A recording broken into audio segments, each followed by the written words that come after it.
Extraordinary claims require extraordinary evidence. And it is my job, my responsibility as an astronomer, to remind people that alien hypotheses should always be a last resort. Now, I want to tell you a story about that.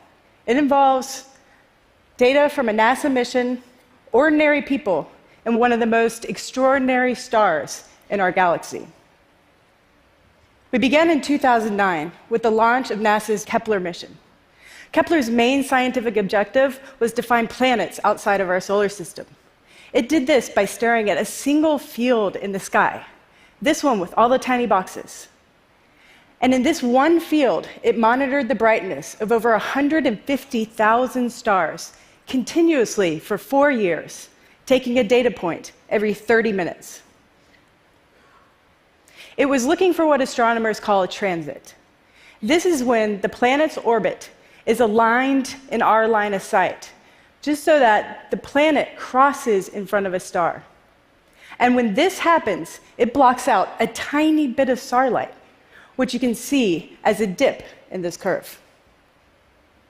And so the team at NASA had developed very sophisticated computers to search for transits in all the Kepler data. At the same time of the first data release, astronomers at Yale were wondering an interesting thing. What if computers miss something? And so we launched the citizen science project called Planet Hunters, to have people look at the same data. The human brain has an amazing ability for pattern recognition, sometimes even better than a computer. However, there was a lot of skepticism around this. My colleague, Deborah Fisher, founder of the Planet Hunters project, said that people at the time were saying, "You're crazy. There's no way that a computer will miss a signal." And so it was on, the classic human versus machine gamble. And if we found one planet, we would be thrilled. When I joined the team 4 years ago, we had already found a couple. And today, with the help of over 300,000 science enthusiasts, we have found dozens. And we've also found one of the most mysterious stars in our galaxy. So to understand this, let me show you what a normal transit in Kepler data looks like. On this graph, on the left-hand side, you have the amount of light, and on the bottom is time. The white line is the light just from the star, what astronomers call a light curve. Now, when a planet transits a star, it blocks out a little bit of this light, and the depth of this transit reflects the size of the object itself. And so, for example, let's take Jupiter. Planets don't get much bigger than Jupiter. Jupiter will make a 1% drop in a star's brightness. Earth, on the other hand, is 11 times smaller than Jupiter, and signal is barely visible in the data. So back to our mystery. A few years ago, Planet Hunters were sifting through data looking for transits, and they spotted a mysterious signal coming from the star KIC 8462852. The observations in May of 2009 were the first they spotted, and they started talking about this in the discussion forums. They said an object like Jupiter would make a drop like this in the star's light, but they were also saying it was giant. You see, transits normally only last for a few hours, and this one lasted for almost a week. They were also saying that it looks asymmetric, meaning that instead of the clean U-shaped dip that we saw with Jupiter, it had this strange slope that you can see on the left side.